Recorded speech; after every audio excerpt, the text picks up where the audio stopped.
Good evening, everybody. Let me start by thanking the Khaki Heritage Foundation for giving me this wonderful opportunity to speak on their platform. Thanks to Mr. Bharat Gotaskar, the founder, and to the rest of the office bearers of the foundation.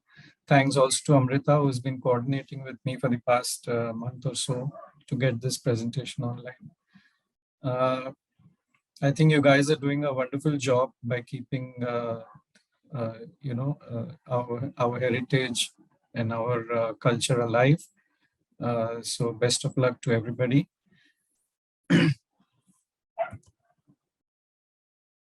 So just one sec. Yeah, just a little bit about my work here. I think Amrita just introduced my books, and these are the books. All are available on e-commerce platforms, and all books are in the genre of historical fiction. Although I have tried my best to be as true to documented history as possible. Unlike some of the Bollywood historical fiction that we see, where the kings and their prime ministers break into a dance at every opportunity. My books are fairly true to documented history. So if you are interested in Maratha history and the beginning of the Maratha Empire, then please do check them out. This is also something which I've been doing for the past few months.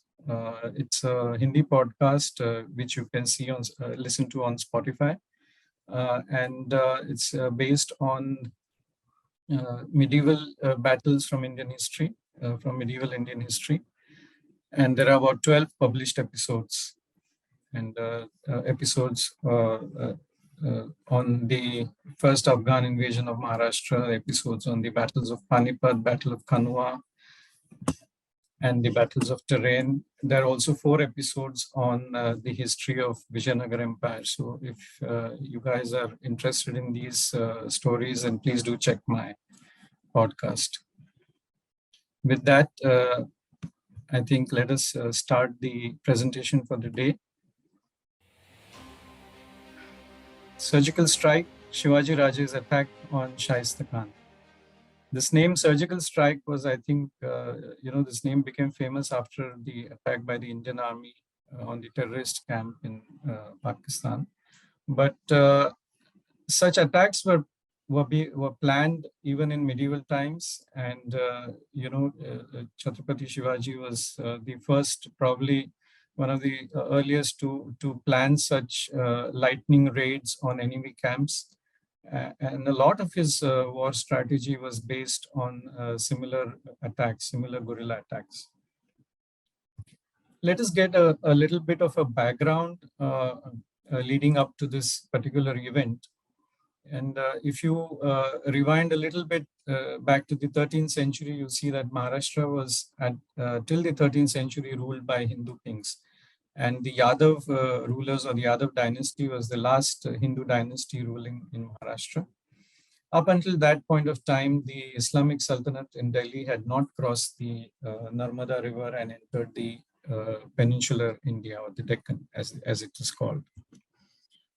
By the end of the 13th century, however, everything changed, because Alauddin Khilji led the first Afghan invasion of Devgiri. And as I mentioned, in my podcast, the first 2 episodes deal with this particular invasion. And so if you are interested, do check it out. But what happened was, by 1318, the Yadav dynasty was completely finished by the Khiljis, and the entire Yadav kingdom was annexed to the Khilji Sultanate. And what essentially began in Maharashtra for the Maratha people was a 300-year period of slavery to the Islamic Sultanates. Let us fast forward a little bit to the mid-17th century. And what we see in the mid-17th century is that there are essentially 3 large Islamic Sultanates which are ruling India. In the north is the Mughal Empire.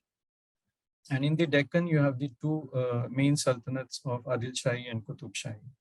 And of course, there are a few other smaller states across India, mostly in the southern India, But even these are vassal states of either the Adil Shah or the Qutub Shah or the Mughal Empire.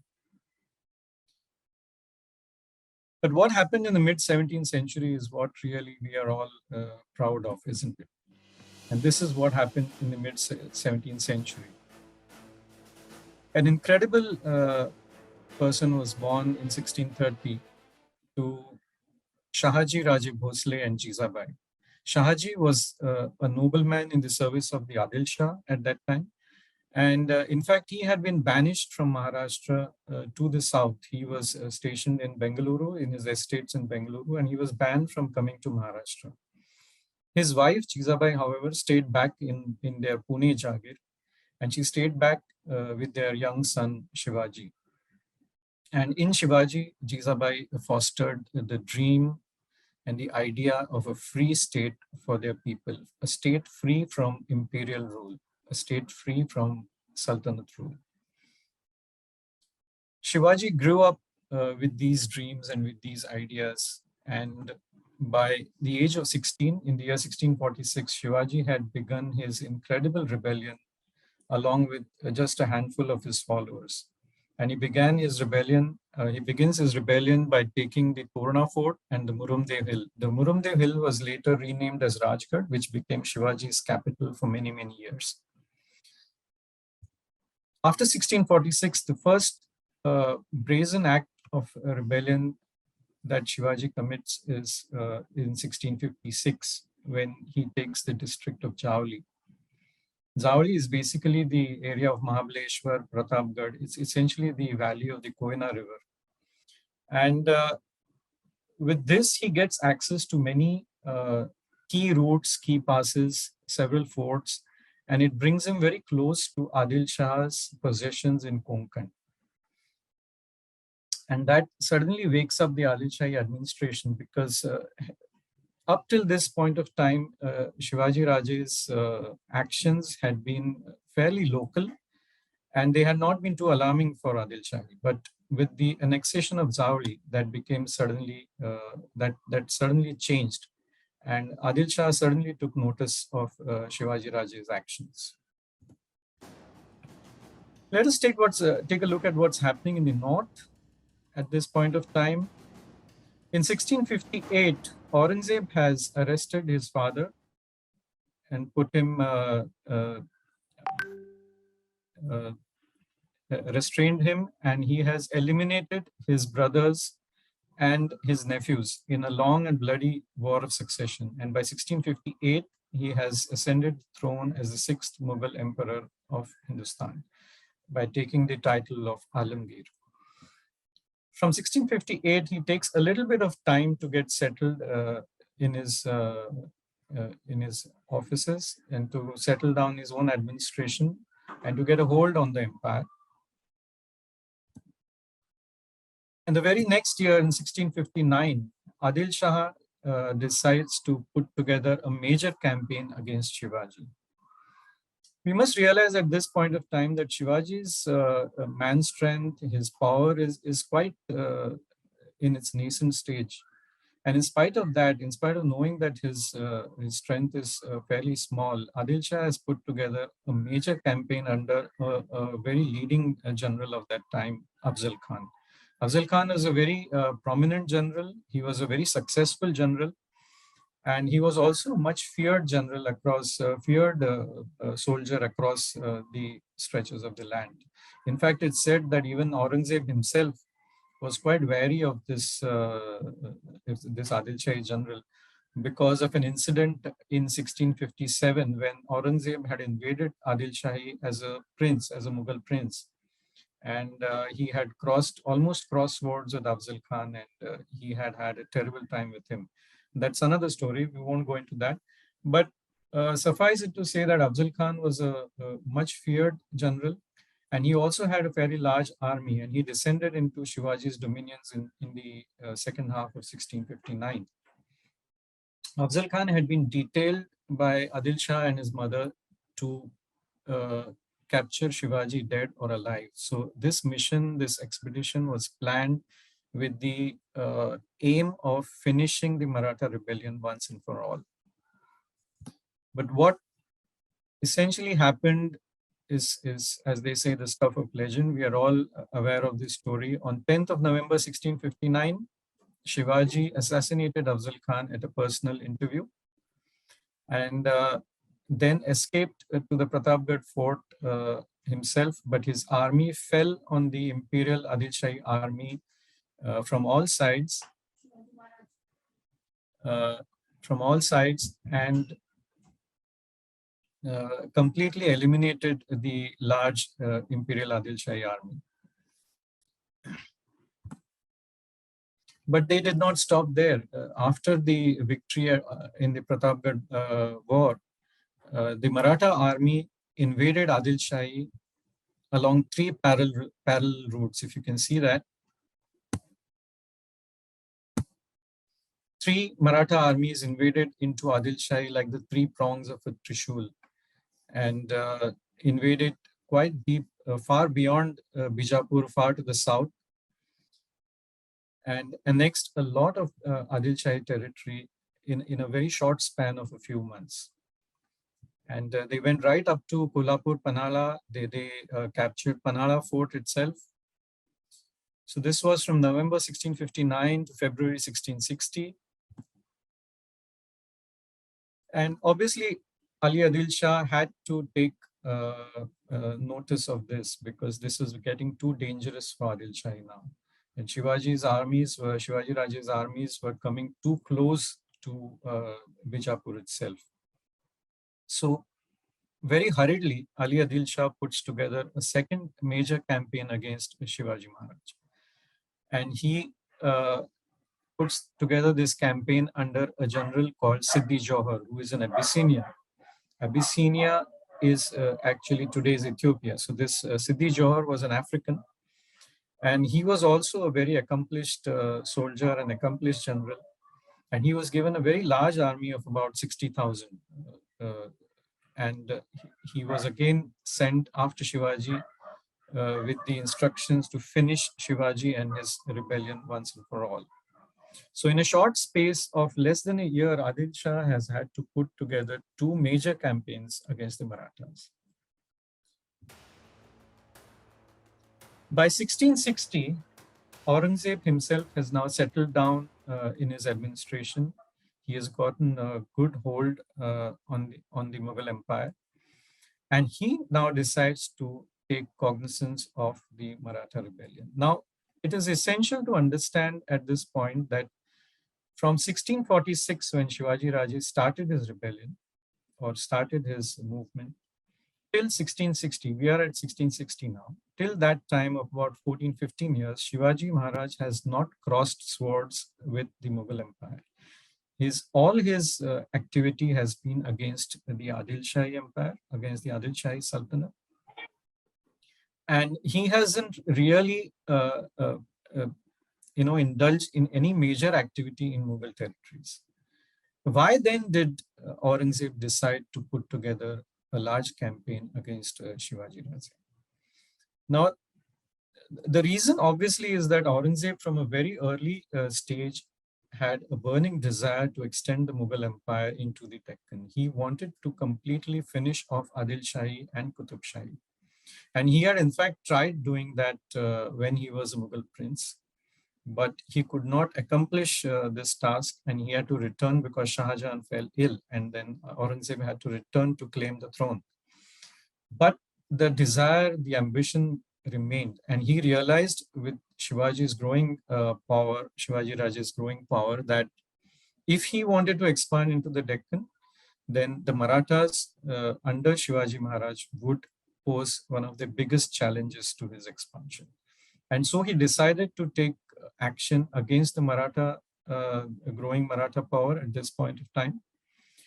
And he decided to appoint one of his top military officers for the mission. And this was the person he selected. His name was Mirza Abu Talib, and Amir-ul Umara and Shaista Khan were the titles that he was given. Now, who was this Mirza Abu Talib? Mirza Abu Talib was a maternal uncle of Aurangzeb. Everybody, I think, remembers the name Mumtaz Mahal. in whose memory Shah Jahan built the Taj Mahal. Mumtaz Mahal was Aurangzeb's mother, and Shaista Khan was her brother. And he was also a very high-ranking Mughal officer. He held the rank of 7,000 Dhat, 7,000 Sawar. And in fact, ranks higher than 7,000 were held only by princes of blood. So Shaista Khan essentially held possibly the highest rank in the Mughal army at that point of time. Aurangzeb had, in fact, a point of interest that Aurangzeb had also given him the right to beat his own drums in the emperor's presence. That's a very, very high honor given to anybody in the Mughal Empire, because nobody was ever allowed to, beat their own drums in the presence of the emperor. But Shaista Khan did have that honor.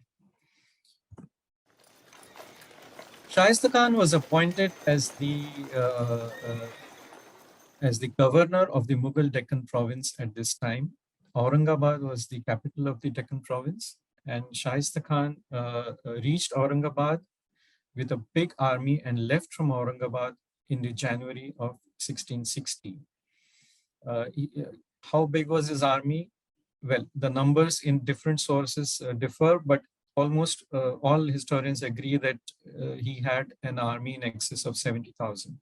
And most of it was cavalry with small regiments of infantry. He had a large supply of artillery with him. He had the big guns, the powerful guns. And he also had a large stash of money which was given to him by the emperor. So the emperor was not sparing any expense in conducting this expedition, in this campaign. Again, one would wonder that Shivaji Raje's power or strength at that time was fairly small. In spite of that, why did Aurangzeb decide to put together such a big campaign against the Marathas? And the reason behind that, again, is the assassination of Afzal Khan. When it was known all over the land that Afzal Khan was marching into Shivaji Raje's lands to finish him, almost the entire country, all the political powers, including the Mughals, the Adil Shah, Qutub Shah, including the European powers, and in fact, even Shivaji's own men, they had no confidence that they could stand up against Afzal Khan. And everybody expected that Shivaji would be completely wiped out. The Maratha resistance would be completely wiped out by Afzal Khan's invasion. But what actually happened literally stunned all political powers and stunned the country. And that is when probably Aurangzeb took real notice of Shivaji Raje's growing power. So this is the situation in which Shivaji Maharaj found himself in the beginning of the year 1660, right? Shivaji Maharaj is somewhere in the Panhala Kolhapur area. Ali Adil Shah has put together a second major campaign against Siddhi Johar, and about 60,000 troops are marching towards Shivaji Raje's kingdom. And at the same time, from the north, Shaista Khan is marching with 70,000 plus troops. Now you can imagine the catastrophe that this entails. If these two armies were allowed to enter Shivaji Raje's dominions, all hope would be lost, and there was no way Shivaji Maharaj and his small arm strength or man strength would have been able to counter these two armies together. And so the only thing that Shivaji Maharaj could do at that time was to divert Siddhi Johar to the south, to the southern part of his kingdom. He was in the Panhala Kolhapur area, and so he decided to go to Panhala. And he realized that since Siddhi Johar was after him in person, if he entered Panhala fort, Siddhi Johar would follow him there. And that is exactly what happened. Shivaji Raje entered Panhala fort in March of 1660, and Siddhi Johar followed him to Panhala fort. So Shivaji Raje, in effect, successfully diverted Siddhi Johar's huge army away from his own dominance. And Siddhi Johar arrived at Panhala, and he systematically besieged the fort around May. around March, I think March 1660. And what happened was that Shivaji Raje then got cut off from his own kingdom, and he got cut off from his own people because he could not relay any information from Panhala fort outside, and no information, no intelligence was reaching him from outside. Shaista Khan reached the Bhima River, the banks of the Bhima River, in March, at around the same time, March 1660, with his huge army. Bhima River at that time formed the southern boundary of the Mughal Empire, beyond which was Shivaji Raje's kingdom, small kingdom, and the Adil Shah. And Shaista Khan took a very circuitous march from the bank of the Bhima River to Pune. His target was Pune, but he did not travel straight from here to here. He traveled in a circuitous path, going from station to station, going from Supe to Baramati, and then going to the bank of the Neera River, at Hole, then Shirwal, then Bor. And he followed this circuitous path right up to Pune.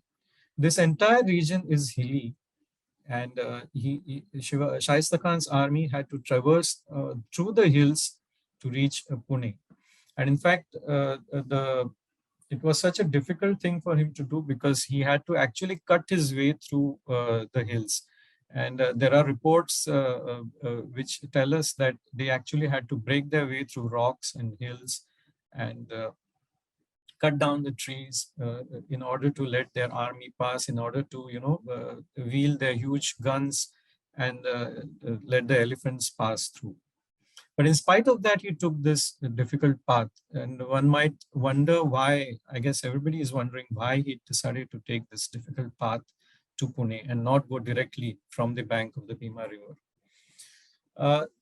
The reason appears to be that Shaista Khan at this time wanted to intimidate the Marathas. He obviously had the intelligence that Shivaji was besieged on Panhala fort by the Adil Shahi army. And in fact, there are some historians who believe that the Mughal emperor and the Adil Shah had put together these two campaigns in tandem with communication with each other. So this was a very predetermined double assault on the Maratha kingdom. So Shaista Khan probably wanted to intimidate the Marathas, and he wanted probably to draw the Maratha armies out into the open so that he could have one decisive pitched battle with them and defeat them and completely finish their resistance once and for all. But unfortunately for him, the Marathas refused to come out to fight one pitched battle. At this point, Shivaji Raje is not directing the operations. The operations are being directed by 2-3 people. One is Jizabai herself, who is stationed on Rajgarh. The other person is Shivaji Raje's Prime Minister, Moroppan Pingle. And the third person is Shivaji Raje's Commander-in-Chief, Netoji Palkar, who is not on Panhalgarh with him. And so Netoji Palkar is free to direct operations of the Maratha army. And together they decide not to fight a pitched battle against the Mughal armies, but they launch multiple lightning raids, lightning attacks, guerrilla attacks on the Mughal army, mostly targeting the rear guard, mostly targeting the stragglers which follow the army, mostly targeting the provisions. The supply chain which always follows the army, that was being targeted at various sites, so Marathas are attacking them on the banks of the Neera River. They're attacking them near Shirwal and Bhor. They're attacking them throughout their passage in the hills and even on the plains of Pune. So after he reaches Pune, Shaista Khan settles down in Pune in May of 1660. After a long and difficult, tiresome march, he decides to first secure his lines of communication with his Deccan province. So this is Chakan, which is to the north of Pune, which is close to the Bhima River, and north of that is the Mughal Deccan province. And all of Shaista Khan's communications, his provisions, his supplies are going to come from the north. So it is essential for Shaista Khan to secure the northern region of Shivaji Raje's kingdom. So the first move that he makes is towards Sakan. And Sakan at that time had a land fort. It's a very small fort. Uh, and it was essential for Shaista Khan to take control of that fort so that he could get control of that entire northern region. So he leads the first assault on Shivaji, on the first fort held by Shivaji Raje, with about 17,000 troops, and he leads the assault attack himself. And in June of 1660, he reaches Sakan and he besieges the fort. He probably would have thought at that point of time that he could take the fort in a few days of assault. But unfortunately for him, the commander of that fort was a person called Firangoji Narsala. And this guy is a very dodgy, very determined, very brave captain. And he manages to defend the fort against this large Mughal army, which is besieging the fort for about 2 months, which is quite incredible because the fort is a very small fort and it is impossible to have more than maybe 300 or 400 soldiers as a garrison of that fort. With such a small garrison, to hold such a large Mughal force at bay for 2 months is an incredible feat. But Firangoji Narsala and his men managed to do it. In the interim, in the month of July, Shivaji Raje has left Kanara fort. He has escaped from the siege of Siddhi Johar with 600 soldiers with him and with two incredible men named Baji Prabhu Deshpande and Fulaji Prabhu Deshpande. And the escape is detected by the Adil Shahi army, Adil Shahi spies, and the Adil Shahi army pursues them and manages to accost them the next day on 14th of July in a mountain pass near Gajapur. And what happens here is the famous Battle of Pawankin. We are all aware of that story. And Baji Prabhu and Fulaji Prabhu, they perish in this battle. But what they do is they allow Shivaji Raje to escape safely to Vishalgarh Fort. And from Vishalgarh Fort, Shivaji Raje then moves to Rajgarh, which is his capital. So that is in July of 1660. And the very next month in August, Shaista Khan manages to capture Sakan Fort. So what his men do is they dig a large mine extending from the Mughal camp to the wall of the fort, to the bastions of the fort. And they pack the mine with explosives and they explode the tunnel and blow up the fort wall and bastion. And finally, the next day, sorry about that. Finally, the next day, on 15th August 1660, Firangoji Narsala has to surrender the fort because the Mughals army has entered the fort. So that is Shaista Khan's first success, first major success during this campaign. Now, following the siege of Sakan and the capture of Sakan fort, Shaista Khan appears to have changed his strategy because the fact that it took him 2 months to capture a land fort appears to have made a deep impression on his mind. He must have realized that if he took 2 months to capture a land fort, it would take him much longer to capture Shivaji Raje's hill forts. And so he probably changed his strategy from capturing forts to annexing as much of Shivaji Raje's land as possible, as much of Shivaji Raje's territory as possible. And so this is the second move that he makes. He plans an expedition into Konkan. Now at this point, we have to remember that's North Konkan. North Konkan is held by Shivaji Maharaj. And South Konkan at this point is held by Adil Shah. So Shaista Khan decides to send a large Mughal army from this part, which is the plains of Pune, through the Sahyadri Hills into North Konkan. And he chooses Kartalab Khan for this particular mission. So in the early part of January 1661, Kartalab Khan leaves with a large army from the Pune camp, and he decides to use this particular path to enter Konkan. And this path is called the Umbarkand path. It's a fairly long and narrow path which is extending through the Sahyadri hills. It's about, I think, 9 or 10 kilometers long. And it's a very narrow path which is flanked by hills on both sides, hills and forests on both sides. And the pass which leads up to Umbarkand is called the Kurvande Pass. So he decides to enter through the Kurvande Pass, traverse Umbarkand, and come out somewhere here and then march to North Konkan. Now, obviously, Shivaji Raje gets the intelligence about this mission. Remember now, he's back into the thick of things. He's on Rajgarh now. He has escaped from Panhala. He's at Rajgarh. And so he's now directing all the operations against this Mughal expedition in person. And somewhere around this time, what he does is that he decides to make peace with the Adil Shah. He realizes that he cannot fight on two fronts at the same time. So after escaping from Panhala, he hands over Panhala fort to Adil Shah. He writes to Adil Shah saying that I will hand over the fort to you.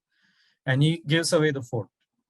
And thus he makes peace with Adil Shah. And then actually what happens is that Siddhi Johar has a bit of a fight with Adil Shah himself. And Siddhi Johar and Adil Shah get entangled first in a war of words and then actually get to a fight.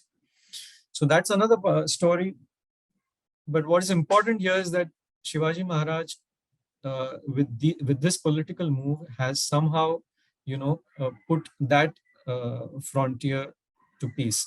And now he can concentrate entirely on the Mughal front. Now, once he gets, the intelligence of this particular mission, this is what Shivaji Raje does.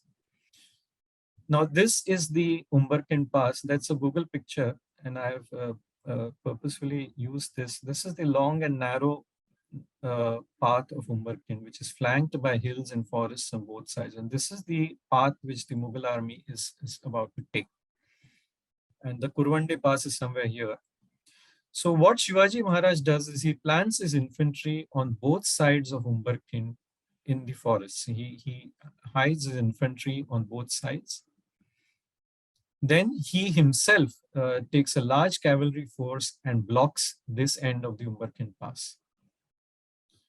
This end of the Umbarkand Pass is open. So the Kurvande Pass is open. And the Mughal army is allowed to enter Umbarkand unmolested. But once the Mughal army has entered Umbarkand, Netoji Palkar takes another large cavalry force and blocks this end of the pass. Now you can imagine, even ordinary people like us can imagine what a situation this Mughal army is in. It's a difficult, long, narrow, difficult pass. They are surrounded by enemy from all sides. And what lies in front of them is disaster, and that is exactly what happened, because when the attack began, in a very short time, the Mughal army was brought down to its knees, and Kartalab Khan had to surrender in less than a day's battle. And Shivaji Raje accepted his surrender, and he allowed the Mughal army to return back the way it came to the Pune camp unmolested. So this second mission of Shaista Khan ended in a failure. He could not land his armies into Konkan, and Shivaji Raje had successfully defended his holdings in Konkan. Now, what was Shivaji Raje's strategy at this point of time against this Mughal invasion? Now, if we ask ourselves, what is the aim of any war? The aim of any war is not merely to fight or destroy or kill. The aim of a war is to force the opponent to accept the political settlement that you desire. And there are two ways of doing it. One is a strategy of annihilation, in which you draw the enemy out into one decisive pitched battle, and you annihilate the opponent's forces, and thus force the opponent into submission or surrender.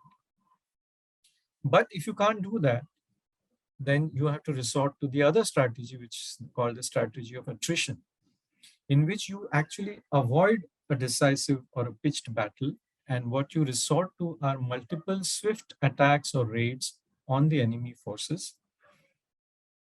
And you resort to tactics like attacking the supply chain, looting the provisions, so that the enemy forces do not have provisions to subsist on.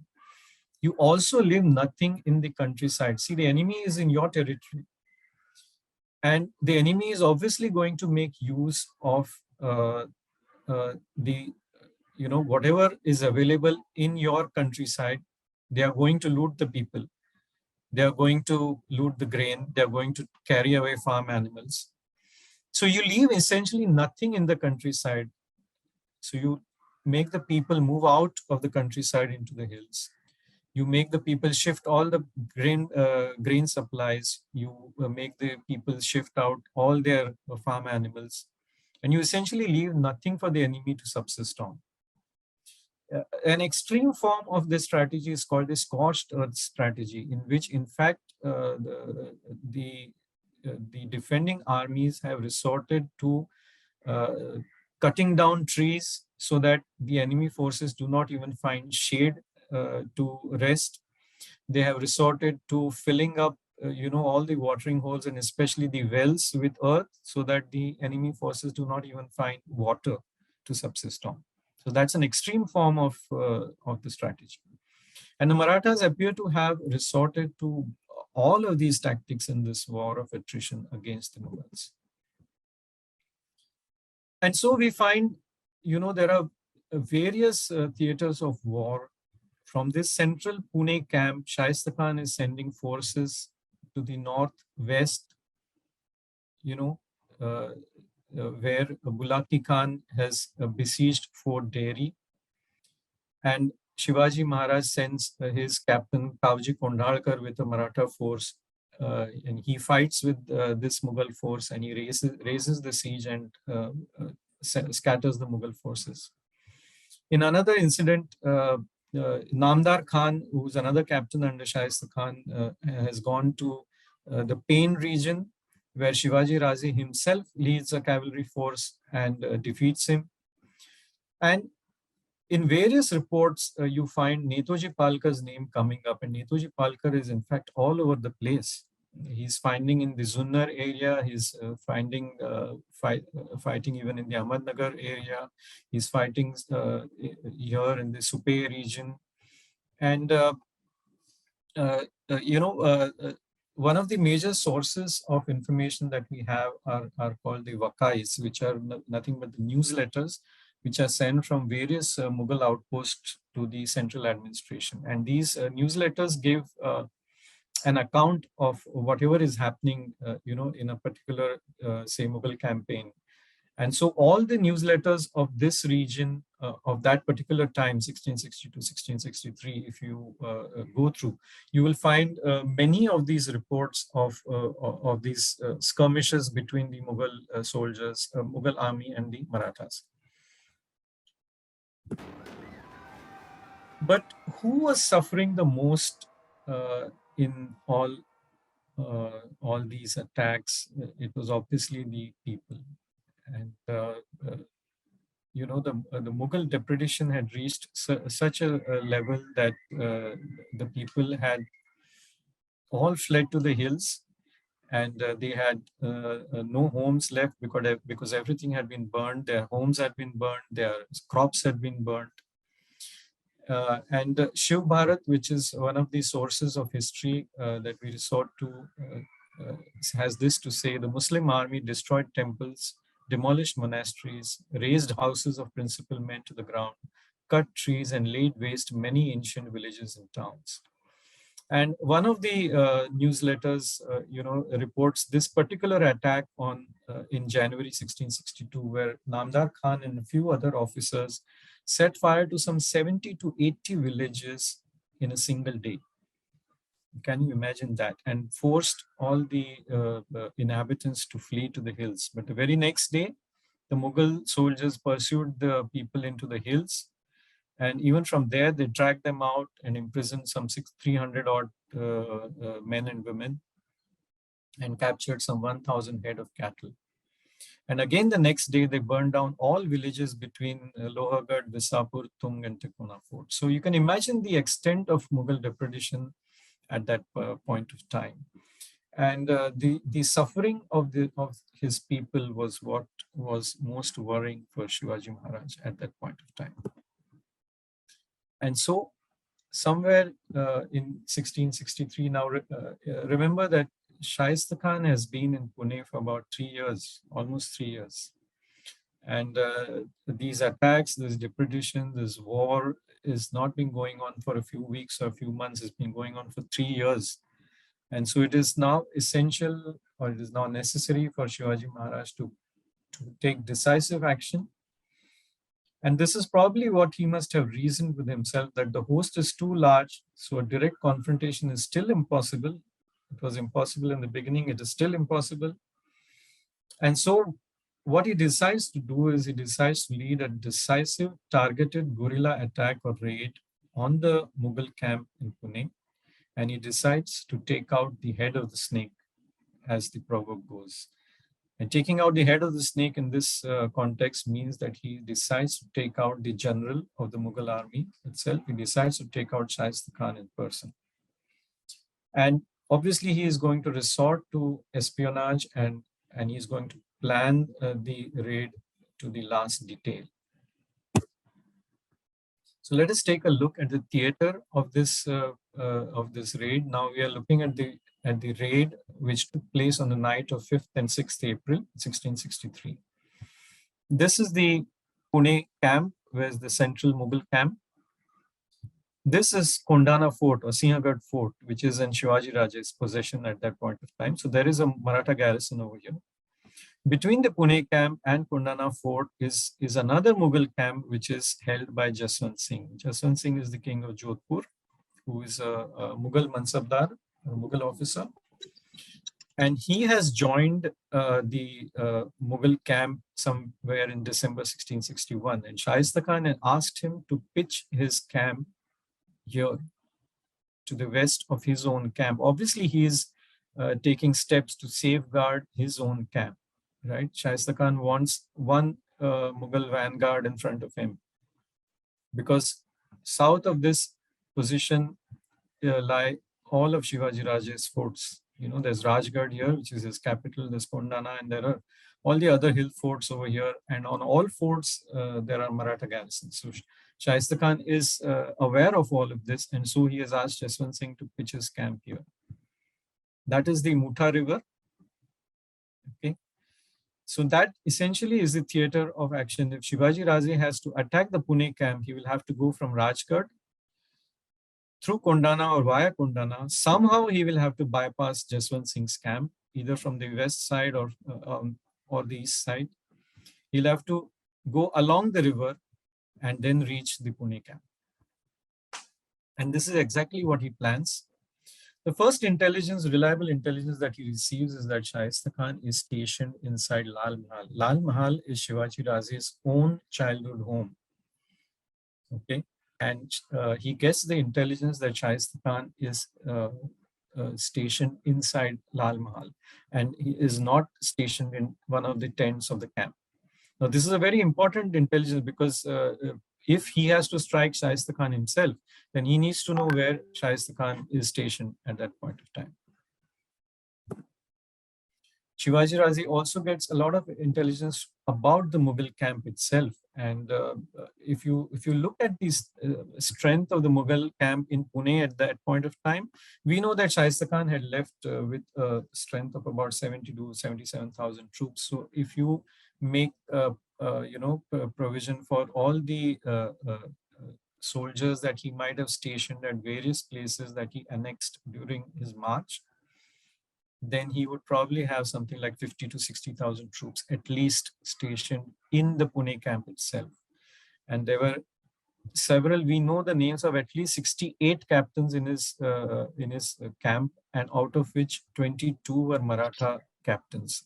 So obviously there were Maratha soldiers right in his camp. And this was a very important intelligence from Shivaji Raje's point of view. Because if he had to sneak into the camp, then he was going to make use of this very fact that there were Maratha soldiers already stationed inside the Mughal camp. As far as the security of the camp is concerned, there are two views that the camp was had high levels of security, but this is a comment made by this Portuguese traveler who says in his account that the Moorish armies are like big cities, as many people follow thence and come to the camp at all hours without being questioned. So obviously the security was probably not as tight as we would have expected. And Shivaji Raje was going to make use of this particular fact as well. So he would have got all this intelligence from his intelligence team. And finally, on the night of 5th April, Shivaji Raje sets out from Rajgarh and first goes to Kondana Fort, which is held by his own men, with a select cavalry of about 1,500 to 2,000 soldiers. Now, these are all selected soldiers and very highly, you know, qualified or expert soldiers that he has selected. And he also has a team of his own captains with him. These are some of the men that names that come up in the sources, of which two names are very important, Babaji Bapuji and Chimnaji Bapuji. Who were these two men who were with Shivaji at that time? These were the sons of a person called Bapuji Mudgal Deshpande. And Bapuji Mudgal Deshpande was in fact an office bearer in Lal Mahal when Shivaji was a young boy. And naturally, these two boys were probably about the same age as Shivaji Raje. And they had also spent a lot of time inside Lal Mahal during their childhood. Now, one of the facts that you really wonder is, why did Shivaji Maharaj decide to lead this attack himself? It's very dangerous for a king, isn't it? At this point of time, the entire Maratha resistance hinged on Shivaji Raje's person himself. If Shivaji Raje fell in any battle or any operation, probably the entire Maratha resistance would end at that point of time. And in spite of that, in spite of knowing this, Shivaji Raje decided to lead this attack himself. Why did he do that? I have thought about this a lot, and the only reason which comes to my mind is this, that after receiving intelligence that Shaista Khan was stationed inside Lal Mahal, Shivaji Raje needed somebody, at least one or two or three people who knew Lal Mahal very intimately from inside. And in Babaji Bapuji and Chimnaji Bapuji, he found these two people who knew Lal Mahal intimately from inside. Because in pitch darkness, you have to find one person inside a big building. You need to know that building very well from inside. And other than these two people, the only other person who knew that building extremely well from inside was Shivaji Raje himself. And that is probably one of the main reasons why he decided to lead this attack himself. And this was the plan. He leaves from Rajgarh on 5th of April, and the Marathas reach Kondana Fort, which is already under Shivaji Raje's possession. Now from here, he travels north. Whether he traveled west or east of Jaswant Singh's camp, we don't really know. No source mentions that. But somehow he managed to get past Jaswant Singh's camp. All right, a little bit more on this a little later. He reached a place called Donaje, and from there, he decided to cross the river. Now remember, the Mughal camp is on the southern or southeast side of the river itself. And yet Shivaji Raje decided to first cross the river and go across the western or northwest side of the river. Why did he do that? Now, obviously, because a large Mughal camp is stationed here, you expect some movement of Mughal soldiers on this side of the river. And he wanted to avoid all that. He did not want to run into any Mughal unit or any Mughal regiment while he was going towards Lal Mahal. And so he crossed the river and he traveled on this side of the river till he came very close to Lal Mahal. Now, at regular intervals, he has left small regiments of cavalry stationed on this side of the river. And the reason is, obviously, he's going to come back the same way after the attack. Now, while coming back, in case he is being pursued by Mughal soldiers, then these stationed cavalry regiments are available to him to fight a rear guard action so that he himself can get away to safety and these regiments can stop the pursuing Mughal soldiers. So he reaches from the northwest side of the river, he reaches very close to Lal Mahal.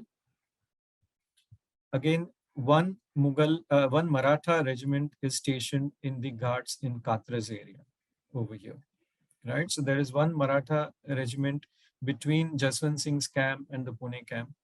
And there are multiple regiments stationed here on the other side of the river. He reaches very close to the Pune camp. Over here, he has come from the northwest side of the river. He leaves one more regiment here under a person called Sarjirao Jede. Now, I would like to add a little bit about Jedes. These Jedes were, very faithful followers of Shivaji Raje right from the beginning. The father, Kanoji Jede, was actually Shahaji Raje's man, and he joined Shivaji Raje later and remained with him till his death. And all his sons, including Sarjirao Jede, remained in Shivaji's army till the very end.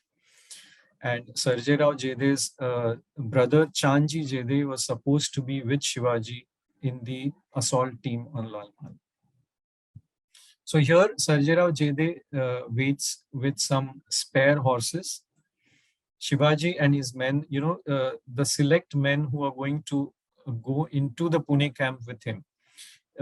It is known that about 400 Marathas entered the Pune camp with Shivaji. Now, whether all of them entered with Shivaji Raje himself or they entered in 2-3 separate groups, we don't really know. It is quite likely that they entered in 2-3 separate groups. Probably some 150 or 200 might have entered with Shivaji Raje himself, and the remaining 200 might have entered in some different manner. But there were about 400 men with him when he assaulted Lal Mahal. So he has left some spare horses here for himself. He is now he's crossed the river on foot. He's left another cavalry unit over here on this side of the river, again covering his retreat. Important to note. And some sources tell us that Netoji Palkar, the Sarnobat himself, and Morapan Pingle were stationed over here with this cavalry unit, but that is debatable. Now Shivaji Raje and the select 400 Marathas, or maybe 200 or whoever were with him, they are traveling now on this side of the river, very close to the river, and they enter the Pune camp from the rear side of the camp. And Lal Mahal is somewhere here where Shaista Khan is stationed. How did the Marathas enter the Mughal camp? Well, some sources mention that there was a marriage party which entered the Mughal camp on that evening or on that night. And Khaki Khan, in fact, in his account in Muntakab al-Lubab says that that 200 permits were procured by the Marathas for a marriage party.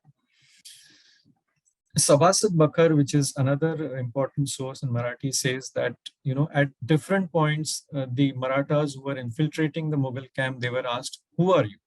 Whom do you belong to? Where are you? Where have you come from? And these Marathas kept replying that we belong to the army. We have been on outpost duties and we are now returning to the camp. So just remember what I told you earlier, that there were about 22 Maratha captains in the Mughal army, and all these Maratha captains would have had their own regiments, Maratha regiments. And some of these Maratha regiments would have been stationed on outpost duties around the camp. And after their duty, they would be returning to the camp. And this very fact was made use of by Shivaji Raje when he infiltrated the camp with his own people.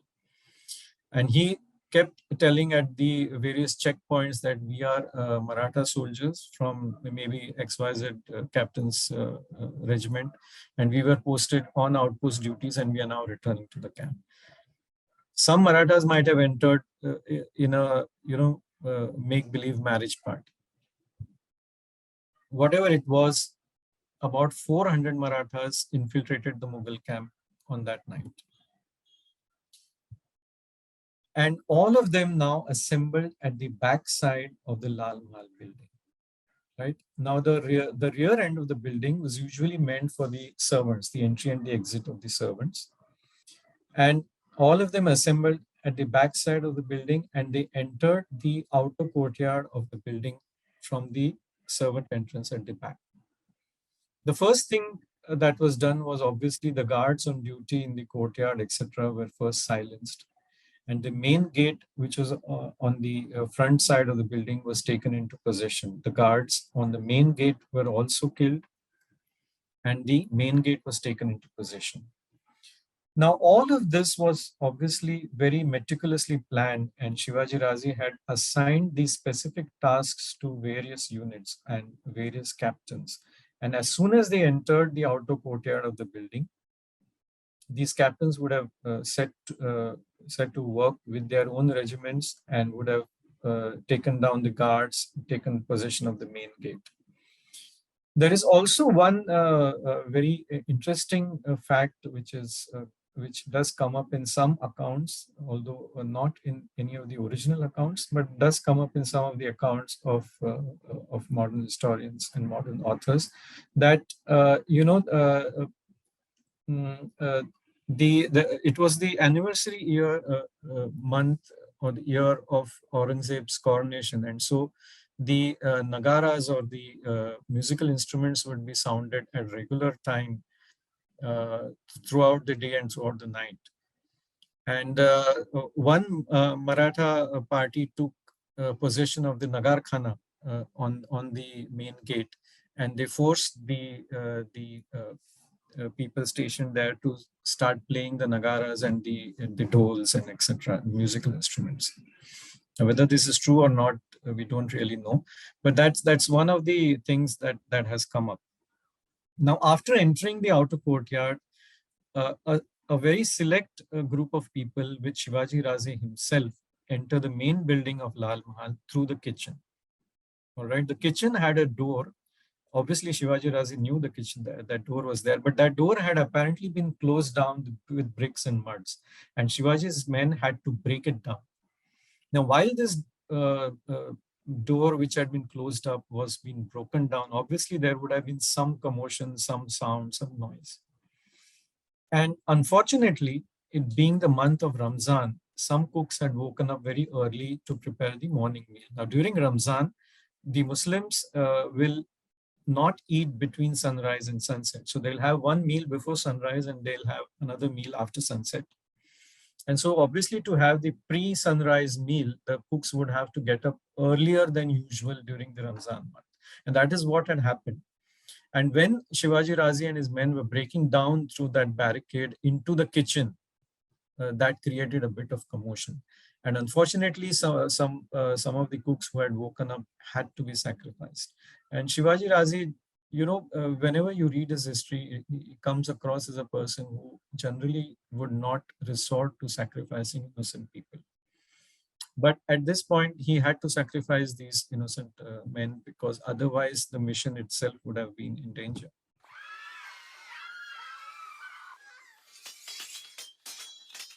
What happened inside Lal Mahal?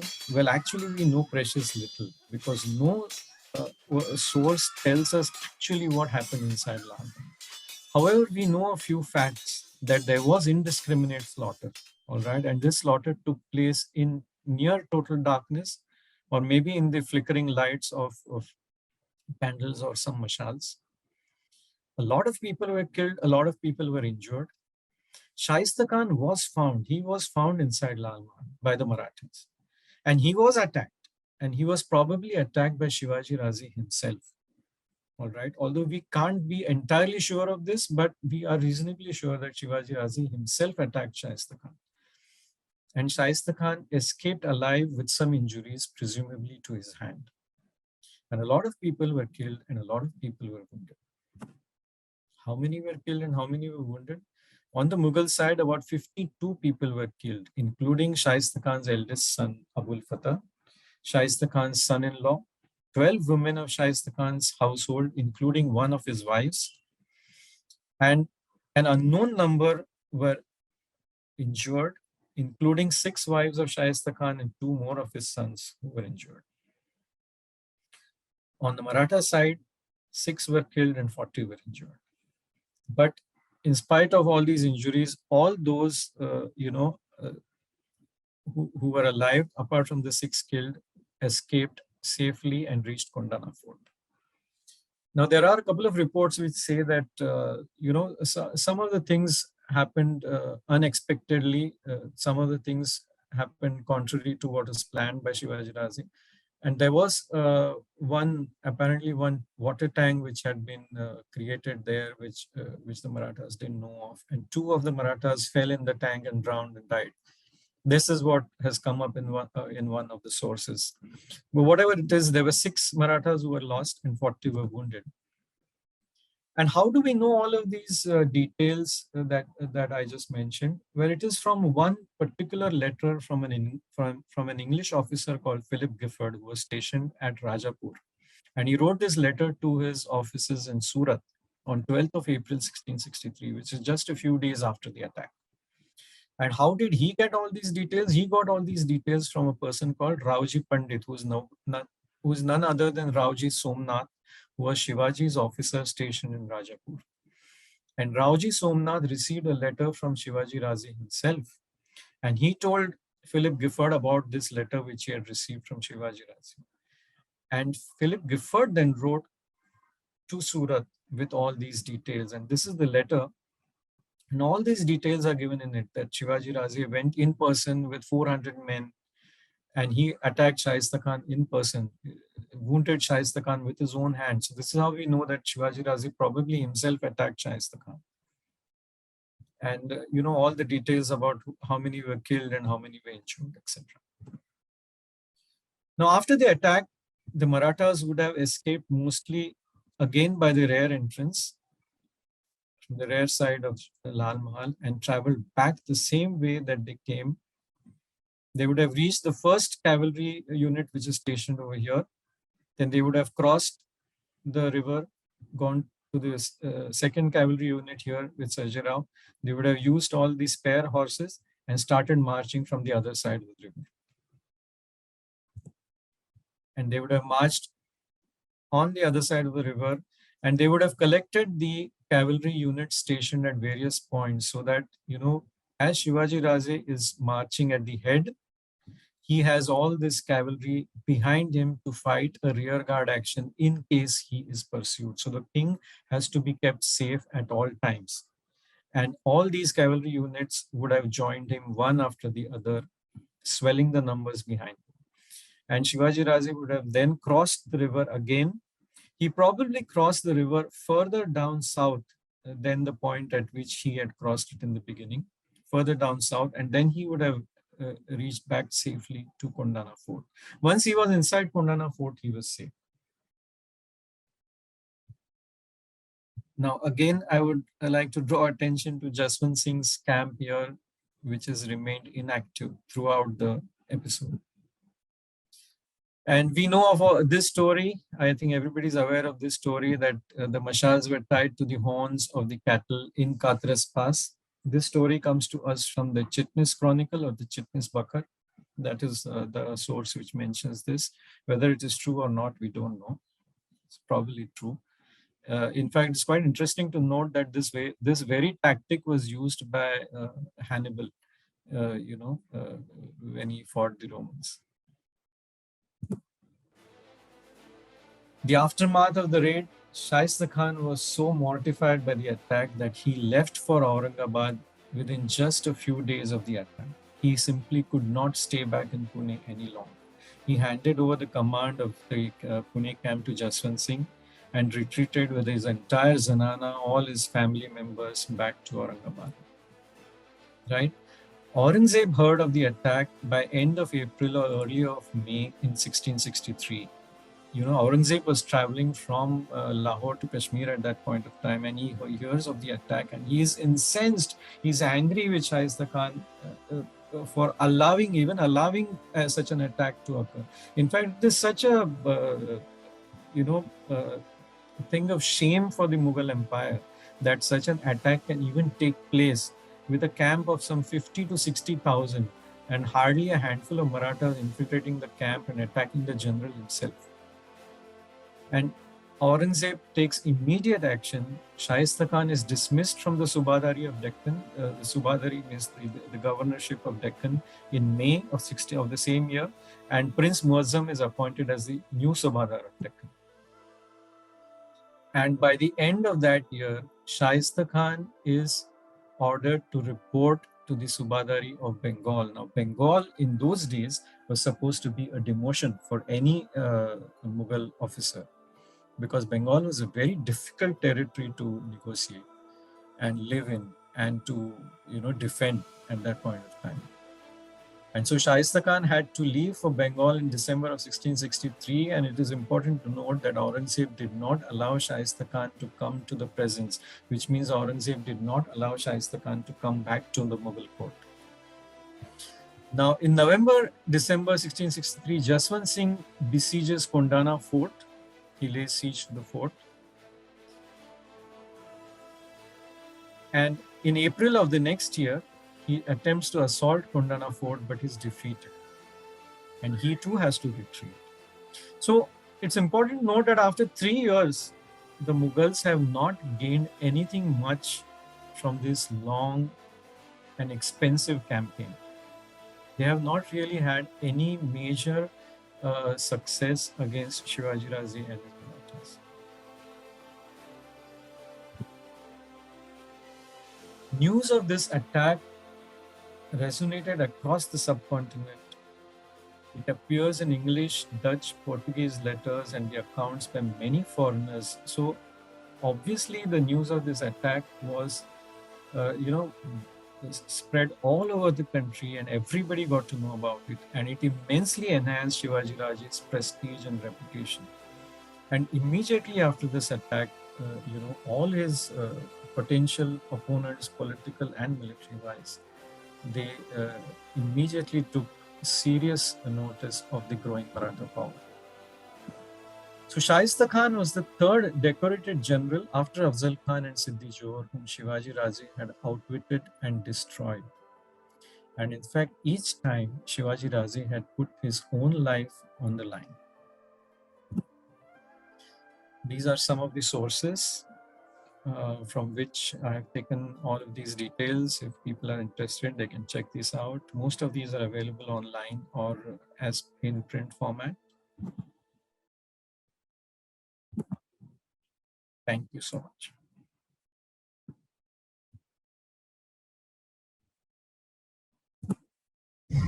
Thank you so much. That was a really interesting session and really a lot of details. So thank you for all that. We've got many messages of congratulations here also, but I'll just quickly ask you the 1 or 2 questions that have come up. Okay. One is that,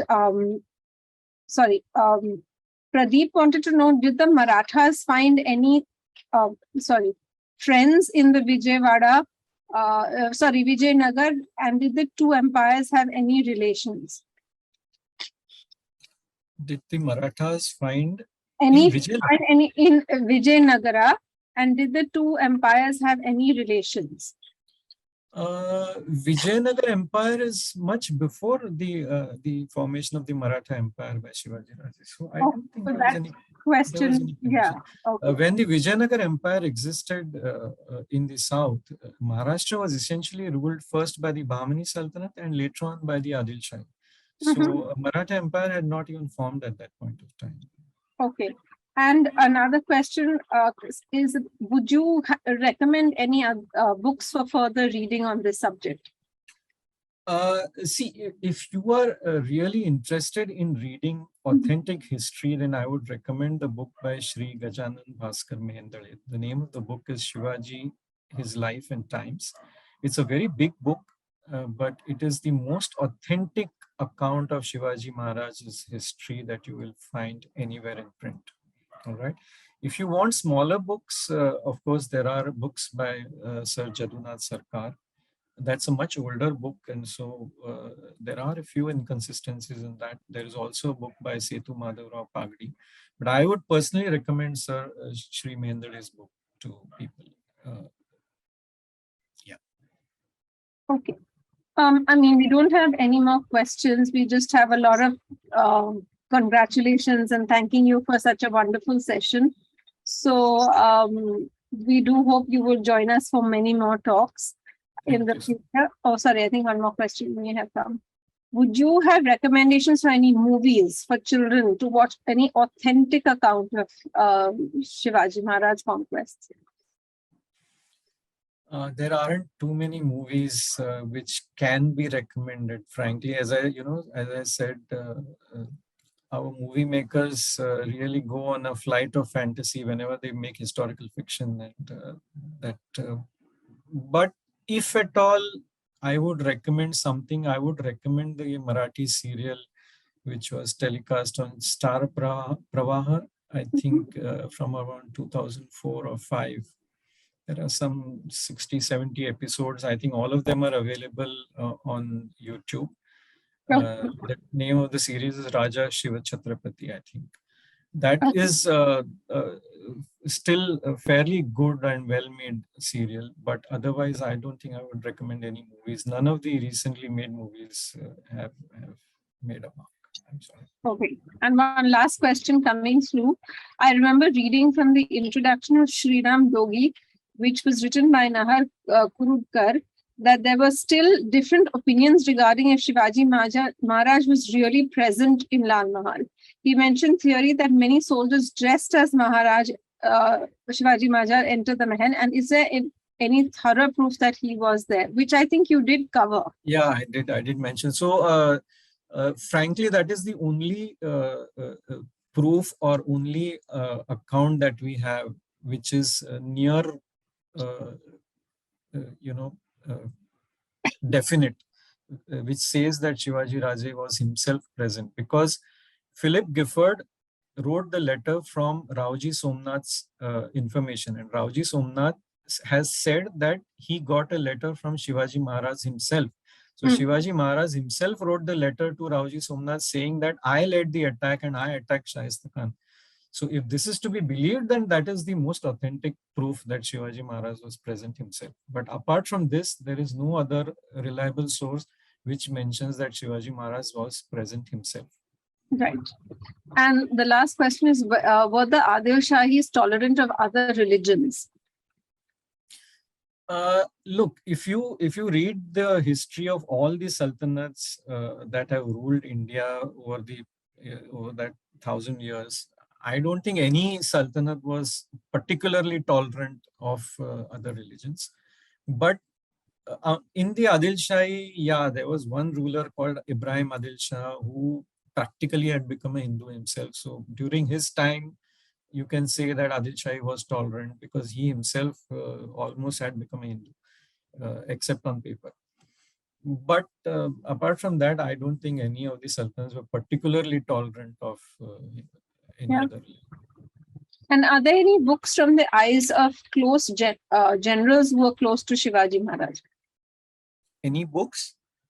From the eyes of generals or people who were with him? See, among the authentic sources, if you want to see, there is, I mentioned the Jede family, which was very close to Shivaji throughout his career. And the Jede family has maintained a chronicle called Jede Karina. And they have also maintained a chronology called Jede Shakavli. Both these are actually in Modi script, but their translations in Marathi are available. So, and I think there is one particular edition where even a brief translation in English is available in the same book, Modi to Marathi to English. So if you can catch hold of that, that is probably a very authentic account of Shivaji's history from the family who was so close to him throughout his career. Apart from that, I don't think any of the original sources are there. I don't think so. Okay.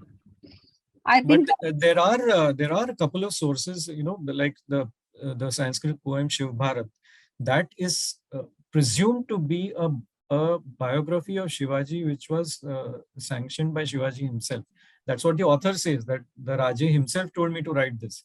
Now, whether that is true or not, we don't know, but that is what the author says. So Shiv Bharat, the poem, and Sabhasad Chronicle, which was written by a person called Krishnaji Anand Sabhasad, who was a contemporary of Shivaji. So he was alive during Shivaji's time and he served in Shivaji's administration. So that particular chronicle, Sabhasad Bakhar and Shiv Bharat, these are again two sources from people who were alive during Shivaji's time and who would have probably met him and been with him for some time. Yeah, I think somebody has mentioned that. And one more question is, out of all of Shivaji's wars, which would you say is the toughest? Which would I say is the toughest? I personally would think that the war he fought with Jai Singh was the toughest one for him, for several reasons. That Jai Singh was the only person who could comprehensively defeat him at any point of time. There is no other general who has defeated him to that extent in his entire career. Secondly, he was defeated in a short period of a few months. I think 3 or 4 months he was defeated. Now imagine he has kept Shaista Khan at bay for 3 years. He has defeated Afzal Khan, he has defeated Siddhi Johar, he has defeated so many other generals. Yeah. But Jai Singh managed to bring him to his knees in 3 short months. So I think that probably was the toughest war which he fought in his lifetime. And also because after that particular war, he had to go through a lot of difficulty. He had to actually serve in the Mughal army for a certain period before he went to Agra. Okay. So that would have been a very difficult time for him. So I think that would be it. Yeah. Sure. Well, thank you again. And thank you everybody for listening in. I know everyone has really enjoyed this talk. And like I said earlier, we hope that there are many more with you, Mr. Pradhan. Thank you so much. Thanks. Thank you. Thank you, everyone. Good night.